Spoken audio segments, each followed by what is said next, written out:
aquilo que me dá esperança. Quero trazer à memória aquilo que me dá esperança.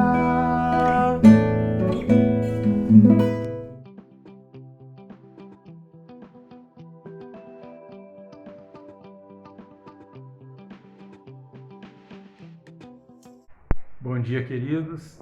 Nós estamos de volta com mais uma dose de esperança da comunidade de Jesus. E hoje eu gostaria de compartilhar com vocês algumas palavras do nosso Senhor e Salvador Jesus Cristo, que ele dirigiu a seus discípulos há cerca de 2000 anos atrás e que continuam valendo para todos ao longo deste tempo e até os dias de hoje, até a sua volta. Então, eu gostaria que você abrisse sua Bíblia lá em João, capítulo 16, versos 23 e 24. E a Escritura ensina assim: Naquele dia, vocês não me perguntarão mais nada. Eu lhes asseguro que meu Pai lhes dará tudo o que pedirem em meu nome. Até agora vocês não pediram nada em meu nome. Peçam e receberão, para que a alegria de vocês seja completa. Deus abençoe sua palavra. Então, querido, Jesus vinha conversando com seus discípulos de maneira íntima, de maneira pessoal, contando as coisas acerca do seu reino para eles e explicando como eles deveriam viver dali para frente. E um dos assuntos que ele trata com eles é acerca do relacionamento deles com o Pai e com ele mesmo, por meio da oração.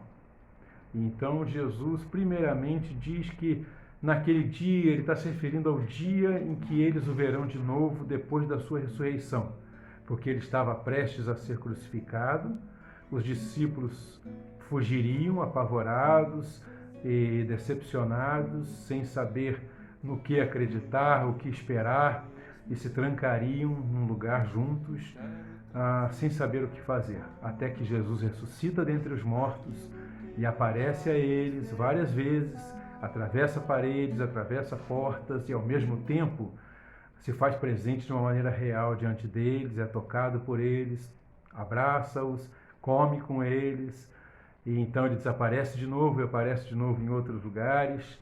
E assim os discípulos então têm o que Jesus falou no verso imediatamente anterior a estes, o verso 22, aquela alegria que ninguém mais tiraria deles.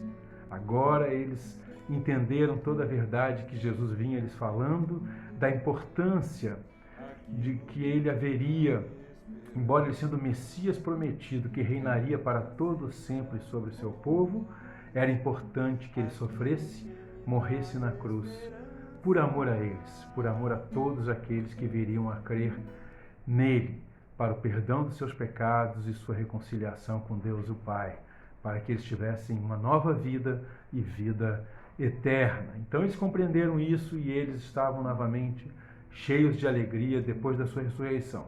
Mas aqui ainda ele não tinha ressuscitado e ainda estava ensinando coisas para eles que eles haveriam de lembrar depois. E uma das coisas que ele fala muito importante é que naqueles dias, depois que eles soubessem que ele era realmente o Filho de Deus, o Messias prometido pelos profetas, Deus Altíssimo, digno de ser adorado, seguido, obedecido por meio da fé, Senhor dos senhores, Rei dos reis, né?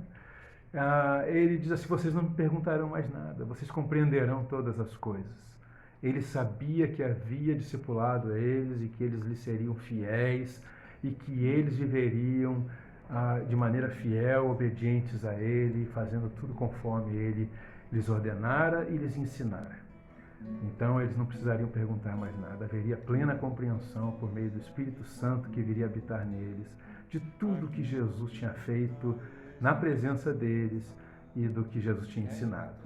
E aqui, queridos, então Jesus dá uma importante lição para eles. Diz que a partir daquele momento, eles deveriam orar ao Pai em seu nome. Então ele diz aqui no nosso texto: eu lhes asseguro que meu Pai lhes dará tudo o que pedirem em meu nome. Confiante que ele estava, que eles então viveriam em adoração plena a ele, em fidelidade a ele, em obediência a ele, e pediriam tudo segundo a sua vontade, conforme a sua palavra.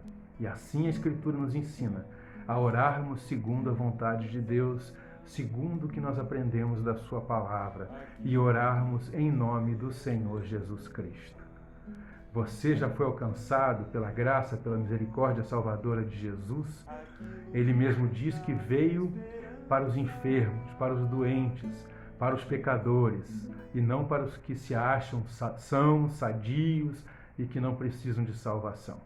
Mas se você se reconheceu diante dele como pecador, se arrependeu dos seus pecados, creu em Jesus Cristo como aquele que proveu salvação na sua cruz e na sua redenção, na sua ressurreição, então você sabe que ele é o Senhor, que ele é o seu Salvador, que ele é o Filho de Deus eterno, que te deu uma nova vida e vida eterna. Comunhão com o Pai, com o Filho e o Espírito Santo, para toda a eternidade. Então, é a você que ele diz: ore em meu nome, e o Pai vai te responder. A quem você tem orado? A quem você tem devotado o seu coração, a sua alma? A quem você tem cultuado e adorado? Você tem buscado outros intermediários que já morreram e não podem te atender? Porque Jesus ensinou que nós precisamos orar ao Pai ou diretamente a Ele. E orarmos ao Pai em seu nome, porque Ele é o único mediador entre Deus e os homens. Não há outro. Então, queridos, assim como Ele ensina também que é o único intercessor entre nós e o nosso Deus e Pai, que está nos céus. Ele é o advogado nosso junto ao Pai. Então, se você quer desfrutar de uma vida abençoada por Jesus Cristo, tê-lo como Senhor, disponha-se a obedecê-lo por fé e faça tudo conforme Ele ensinou. Inclusive, quando você orar, ore ao Pai em seu nome ou dirija-se diretamente a Ele. E você vai ser ricamente abençoado, agora e para sempre, por toda a eternidade. Que o Senhor Jesus seja glorificado na sua vida também e você possa desfrutar das bênçãos de poder ser fiel e obediente ao Senhor. Deus abençoe. Compartilhe esse vídeo em suas redes sociais. Ajude-nos a ampliar o alcance das publicações que nós fazemos para vocês. Siga-nos aqui no Facebook, no YouTube e no Instagram. Ore pelo nosso ministério para que possamos alcançar cada vez mais pessoas. Em nome de Jesus, Cristo é a nossa paz.